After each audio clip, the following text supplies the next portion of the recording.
Anginibungelele-ke babukele emakhaya obingelelayo umkhudlamini 1011 eGoli eThembisa.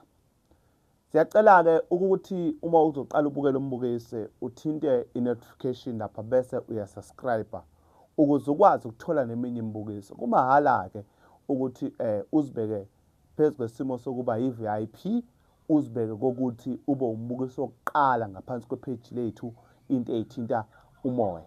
Ube umuntu wokuqala obuka into engamavidiyo ethu. Sicela ukuthi usubscribe, ushare ukuze abantu bekwazi ukuthola ngaphansi kwethunywa Moya TV. Cela ukuthi usubscribe wena ekhaya kule page. Siyabonga. Amen.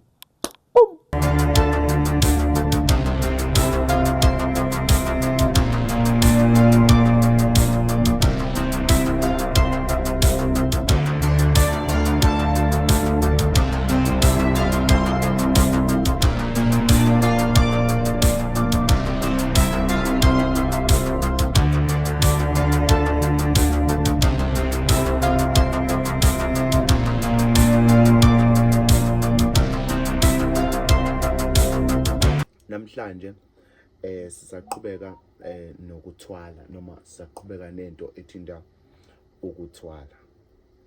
Namhlanje asike sibheke umuntu noma izinto zomuntu osuke ethwele ukuthi iziphi insolo noma izimpawu zomuntu othwele esisuke zikwazi ukuthi ubonakale noma abonakale ngazo.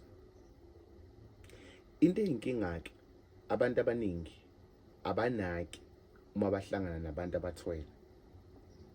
Abantu abaningi abanaki uma bahlangana nabantu abathwele. Most abantu besifazane ababanaki abantu abathwele. As long kunemali notshwala nemoto egijimayo ewuhlobo oluphambili kuphelele right. Kanti kunezinto mhlawumbe umuntu angazinothisi eyisuka mhlawumbe zibulala umuntu osuka ahlangana naye ngaleso sikhathi. Lapho-ke kuyamlimaza umuntu osuka ahlangana nomuntu osuka ethwele kodwa angamazi ukuthi uthwele. Example nje one, izimpawu zomuntu othwele eyisuke ebonakala ngazo. Umuntu othwele the most yabo bahlala kumamenshini kodwa banabafazi. Kungenzeka uhlangane nomuntu onayo yonke into, unemali, unebhizinisi, unakho konke, unemoto ehamba ngohlobo oluphambili kodwa umfazi akekho. Umbuzo uthi kuwe, wena muntu wesifazana uza kule ndlu, uzohlala kule ndlu, uze la akanamfazi lo muntu, unayo yonke into. Why ungazibuza ukuthi why angenawo umfazi? Impawu nje zokuqala ekukhombisa ukuthi kunensolo zomuntu ukuthi khona ukuthwala okukhona kuyena. Okwesibili, umuntu osuke ethwele before azoqala ukulala nawe noma before azoqala ukwenza ucansi nawe, kunezinto ezenzekalayo kuyena egazini eziba zimpawu ukuthi lo muntu no akusiyena lo muntu engicabanga ukuthi uyena.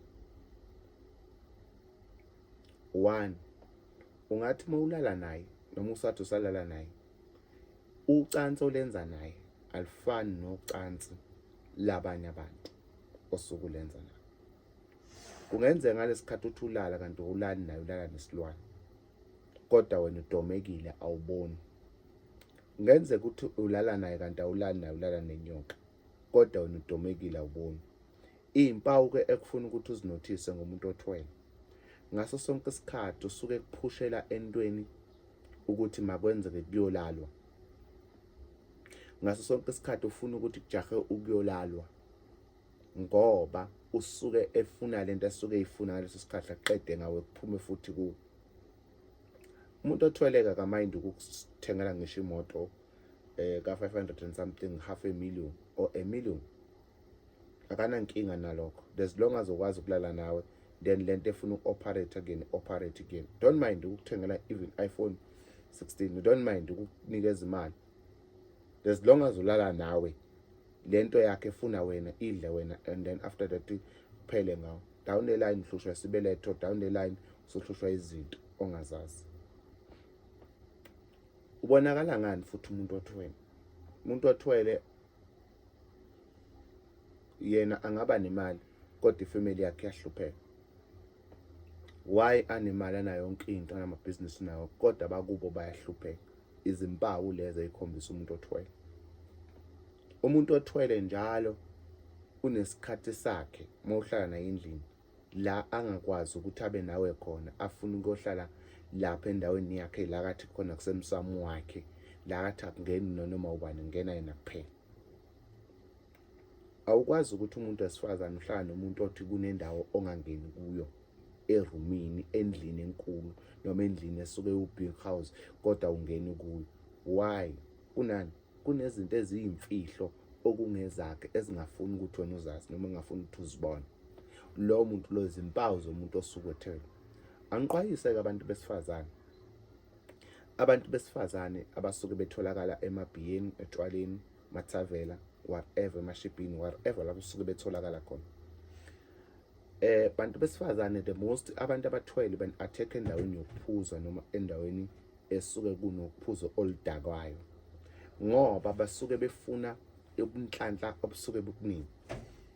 How come ukuthi ungahlangana nomuntu on the second day namhlanje uqala ukuhlangana naye umazi namhlanje but usuvuka embedeni ngokuthi ukuthengela utshwala obubizayo obudorayo? Wena after that impilo yakho ihlupheke, impilo yakho yonke usuphelele utshwaleni, usuphelele ukudakweni, usulahlekelwa izinto zakho, lahlekelwa imali, inhlanhla yakho iyaphela. Uzohamba inyanga uze uqede umhlaba wonke ungalitholi usizo ngoba wathi etshuliswa inhlanhla yakho, walaliswa nezilwane, walaliswa nezinyoka, ulaliswa ngabantu ongabazi ohlangane nabo emashibhini nasemathaveni. Umuntu othweleke usebenza ngelocation. Uma ethwele ngesimo somuntu wesifazane ngokuthi ufunelani umuntu wesifazane, usebenza ngelocation.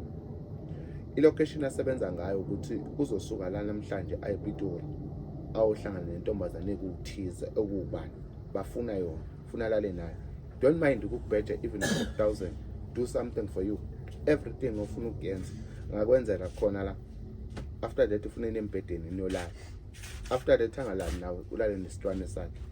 After that uvuke umuntu ongathi bekakuthila kamnandi kanti lutho bekakumuntu bekakwenza njengomuntu ongathi wenza kahle kanti akenzi kahle, but wagcina sowumuntu osolimaza ngawe ngaphakathi.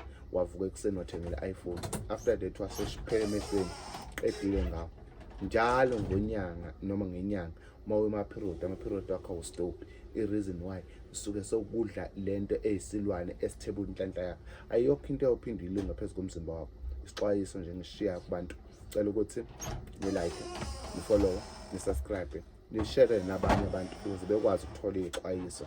Namhlanje silapho. uNkulunkulu anibusise nonke. Amen. Ningakhohlwa ukungifollow na ku TikTok DR911 Ndumandumane. Ningifollow lapha ku TikTok. Amen. Yabonga. Ngiyanithanda.